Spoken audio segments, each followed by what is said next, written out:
बहुत समय पहले की बात है। कालीवन नाम का एक घना जंगल था। यह जंगल बहुत ही खुशहाल था। इस जंगल में रहने वाले सभी जानवर एक दूसरे के साथ भाईचारे के साथ रहते थे और एक दूसरे की मदद करते थे। इस तरह से यह जंगल बहुत ही खुशहाल था। हर रोज इस जंगल की दिनचर्या थी कि सुबह होते ही सभी जानवर इकट्ठे होकर के एक जगह घास के मैदान में अपने भोजन की तलाश करते थे और यहीं पर रहने वाला अप्पू हाथी रोज अपने परिवार के साथ सुबह सुबह सैर सपाटे के लिए निकल पड़ता था। इसकी यही दिनचर्या थी। लेकिन जंगल की यह खुशहाली ज्यादा दिन तक नहीं रही। इसी जंगल में एक खूंखार भेड़िया रहता था। वह बेकसूर जानवरों का शिकार करके बेरहमी से मार देता था। एक दिन उस भेड़िए ने अपने सभी साथियों को एक जगह इकट्ठे करके बुलाया और उन लोगों से कहा, भाइयों, मेरे मन में एक बहुत ही रापचिक आइडिया आया है। अगर कहो तो मैं बता दूं।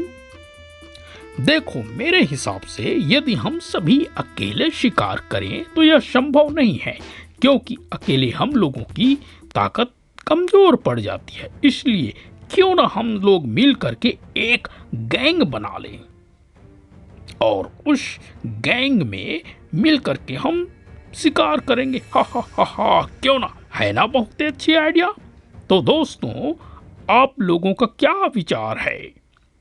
हाँ हाँ, गैंग बना लेते हैं। हाँ हाँ, गैंग बना लेते हैं। सभी साथियों की बात सुन करके भेड़िए ने कहा, तो ठीक है, हम अपनी गैंग बना लेते हैं और इस गैंग का नाम देते हैं डॉन। हा हा हा हा, क्यों? डॉन ठीक है ना? और इसके बाद वह भेड़िया शिकार के लिए अपने समूह के साथ निकल पड़ता था।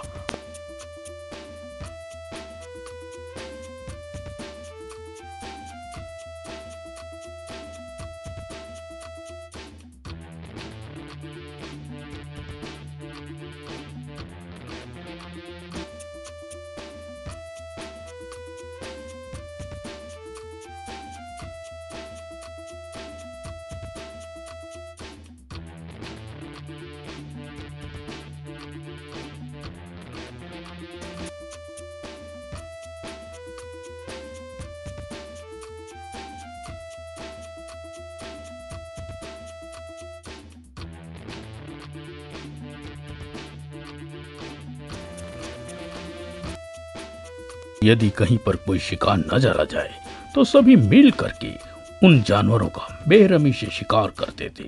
भाइयों, हमें मिल करके इन सभी जानवरों को शिकार करना होगा। हम सभी मिल करके इनको घेर लेते हैं। और इस तरह से वे भेड़िए सभी जानवरों को चारों तरफ से घेर करके उन पर इकट्ठा हमला करते थे।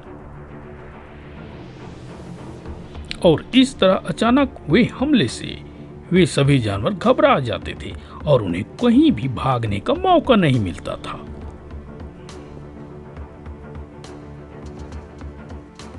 और अपना शिकार करने के बाद भेड़िए आराम से उन जानवरों को खाते थे।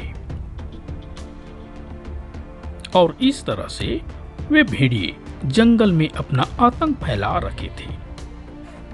अपनी इस सफलता से खुश होकर के डॉन तबाकी ने अपने साथियों को एक जगह इकट्ठा किया और उनसे कहा, दोस्तों, डॉन तबाकी आप लोगों को संदेश देना चाहता है।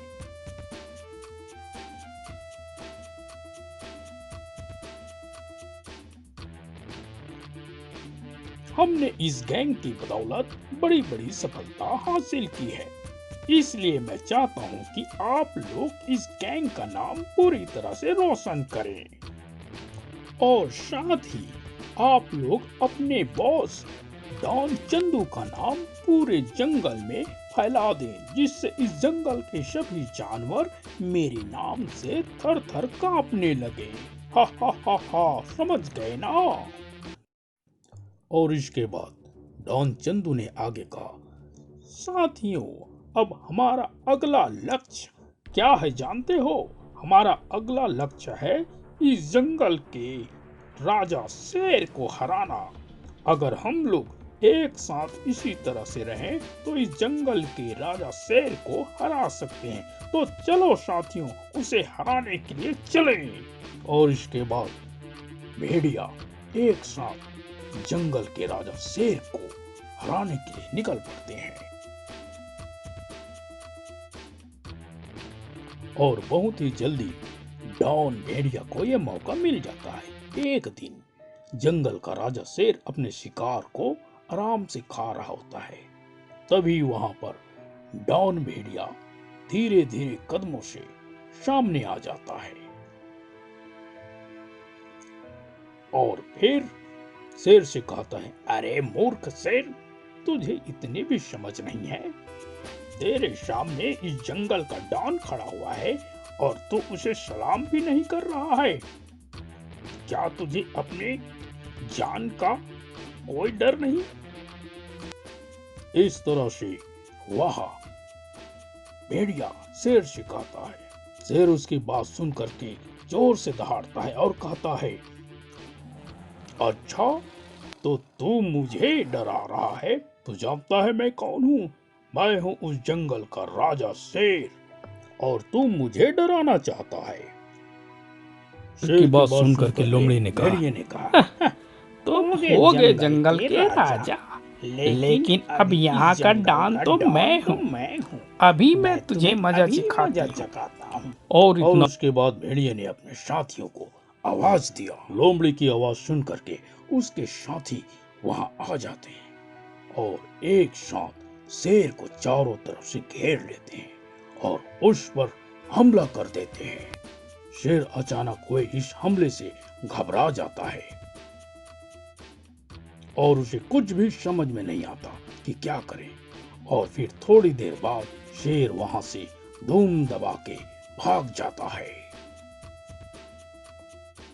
इस तरह से डॉन लोमड़ी ने जंगल में अपना आतंक फैला लिया और अब उसको हराने वाला इस जंगल में कोई नहीं रहा।